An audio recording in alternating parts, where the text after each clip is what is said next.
UP board के कक्षा 12 में संस्कृत पढ़ने वाले छात्र कुलगुरु कालिदास संस्कृत साहित्य के सर्वश्रेष्ठ महाकवि हैं और इनकी प्रमुख 7 रचनाओं में रघुवंशम महाकाव्य की महती ख्याति है।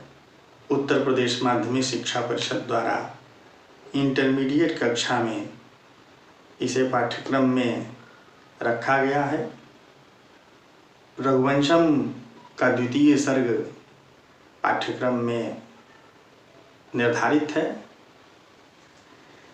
इसमें रघुवंशी राजा दिलीप की गो सेवा का वर्णन है। प्रसंग इस प्रकार है कि वैवस्वत मनु के वंश में समुद्भूत महाराज दिलीप पत्नी सुदक्षिणा के साथ संतान प्राप्ति का उपाय पूछने के लिए कुलगुरु महर्षि वशिष्ठ के पास आश्रम में पहुँचे। महर्षि वशिष्ठ ने कुशल क्षेम पूछने के पश्चात राजा दिलीप के आश्रम में आने का प्रयोजन पूछा। उन्होंने कुशल क्षेम कहने के बाद अपनी व्यथा बताई और उनसे संतान प्राप्ति का उपाय जानना चाहा।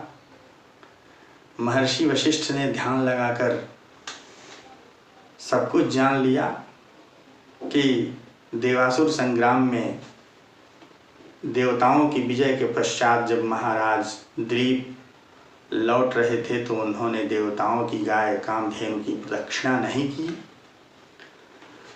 अतः कामधेनु ने उन्हें शाप दे दिया जिससे कि उन्हें संतान प्राप्ति नहीं हो रही है। इसलिए उन्होंने अपने ही आश्रम में स्थित कामधेनु की पुत्री नंदिनी की सेवा में संलग्न होने का उपाय बताया। महाराज दिलीप ने मंत्रियों पर राज्य भार सौंप करके और वहीं रहने का निश्चय किया। पत्नी सुदक्षिणा सहित महाराज दिलीप वहीं रुक गए और दूसरे दिन प्रातः काल से नंदिनी की सेवा में संलग्न हो गए। कालिदास कहते हैं, अथ प्रजानामधिपः प्रभाते जाया प्रतिग्राहित गंधमाल्यं वनाय पीता प्रतिबद्धवत्सं यशोधनो धेनुमृषेर्मुमोच। इसका अन्वय होगा, अथ यशोधनः प्रजानामधिपः प्रभाते जाया प्रतिग्राहित गंधमाल्यां पीत प्रतिबद्धवत्सां ऋषेः धेनुं वनाय मुमोच। हिंदी में सामान्य अर्थ, अथ अर्थात इसके बाद, रात्रि बीतने के पश्चात, यशोधन यश ही धन है जिसका, ऐसे प्रजानाम अधिपः प्रजाओं के स्वामी राजा दिलीप प्रभाते प्रातःकाल जाया प्रतिग्राहित गंधमाल्याम पत्नी द्वारा स्वीकार कराई गई है गंध और पुष्पमाला जिसको, ऐसी पीत प्रतिबद्धवत्साम दूध पी लिया गया है और बांध दिया गया है बछड़ा जिसका, ऐसी ऋषेः धेनु महर्षि वशिष्ठ की गाय कामधेनु पुत्री नंदिनी को वनाय मुमोच वन में जाने के लिए छोड़ा। इसकी व्याख्या होगी, विशेष रूप से अर्थ जानेंगे। अथ अर्थात इसके पश्चात, रात्रि बीतने के पश्चात, यशोधना यशः एव धनम यस्य सः अर्थात यश ही धन है जिसका, ऐसा राजा दिलीप के लिए यश ही धन था और यही कारण है कि राजा के लिए अनर्ह गोचारण में गो सेवा में महाराज दिलीप संलग्न हुए। यहाँ इसीलिए यशोधन साभिप्राय प्रयुक्त किया गया है। प्रजानाम अधिपः प्रजाओं के स्वामी अधिपः साधिकारम पाति अधिपाति इति अधिपः, जो प्रजाओं की रक्षा करता है उसे अधिप कहते हैं। अर्थात राजा दिलीप प्रभाते प्रातः काल जाया प्रतिग्राहित गंधमाल्याम, जाया पत्न्या स्वीकारिते प्रतिग्राहिते गंधमाल्ये यस्यै ताम जाया प्रतिग्राहित गंधमाल्याम, पत्नी सुदक्षिणा के द्वारा जिसे चंदनादि गंध और पुष्पमाला स्वीकार कराया गया है, ऐसी नंदिनी पीत प्रतिबद्ध वत्साम, पी लिया है दूध और बांध दिया गया है बछड़ा।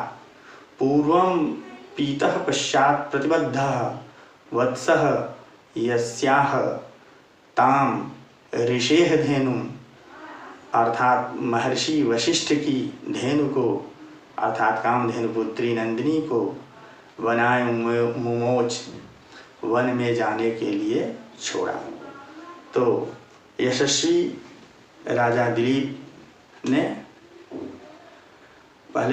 सबसे पहले पत्नी सुदक्षिणा ने उसे चंदनादि गंध और पुष्पमाला अर्पित की। उसके पश्चात उसका दूध पी करके और बांध दिया गया था बछड़ा जिसका, ऐसी महर्षि वशिष्ठ की गाय को जंगल में चराने के लिए चल पड़ा। इस श्लोक का परीक्षा में संदर्भ सहित व्याख्या करने को आता है। तो संदर्भ सहित व्याख्या करने में सबसे पहले संदर्भ लिखा जाना चाहिए।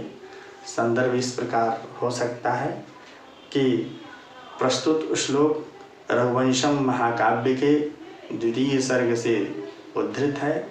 इसके प्रणेता कविता कामिनी विलास कवि कुरुकुल कालिदास हैं। इसके पश्चात हिंदी में व्याख्या लिखेंगे। इस श्लोक में उपजाति छंद है। उपजाति छंद का लक्षण छंदो मंजरी में कहा गया है, अनंतरोदीरित लक्ष्म भाजौ पादौ यदीया उपजात यस्ता, अर्थात जो बाद में दो कहे गए हैं, इंद्र वज्रा और उपेंद्र वज्रा, इन दोनों छंदों के चरणों को मिला करके जो छंद बनता है उसे उपजाति छंद कहते हैं। इसका वंश आदि वर्णन में प्रयोग श्रेष्ठ माना गया है। कालिदास ने यहाँ रघुवंशम में इसका बड़ा ही सुंदर प्रयोग किया है। संस्कृत में इस श्लोक का संदर्भ इस प्रकार हो सकता है, श्लोकोयम रघुवंश महाकाव्यस्य द्वितीय सर्गात् समुद्धृतो वर्तते, अस्य प्रणेता कविता कामिनी विलासः दीपशिखोपाधि विभूषितः कविकुलगुरुः कालिदासो अस्ति। संस्कृत व्याख्या, अथ रात्रेः अनन्तरं निशानयनानन्तरं वा यशोधनः यशः एव धनं यस्य सः कीर्तिवित्तः प्रजानाम् अधिपः लोकानां स्वामी जनानां राजा दिलीपः इत्यर्थः। प्रभाते प्रातः काले जाया प्रतिग्राहित गंधमाल्यां, जाया पत्न्या स्वीकारिते प्रतिग्राहिते गंधमाल्ये यस्यै तां पत्नी स्वीकारित चंदनादि गंध पुष्पमालां पीत प्रतिबद्ध वत्सां, पूर्वं पीतः पश्चात् प्रतिबद्धः वत्सः यस्यास्तां पीत निबद्धार्भकां ऋषेः महर्षेः वशिष्ठस्य इत्यर्थः। धेनुं गां नंदिनीमित्यर्थः।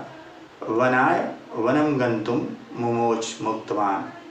श्लोके अस्मिन् उपजातिवृत्तं लक्षणं यथा अनन्तरोदीरित लक्ष्मभाजौ पादौ यदीयावो जातयस्ताः।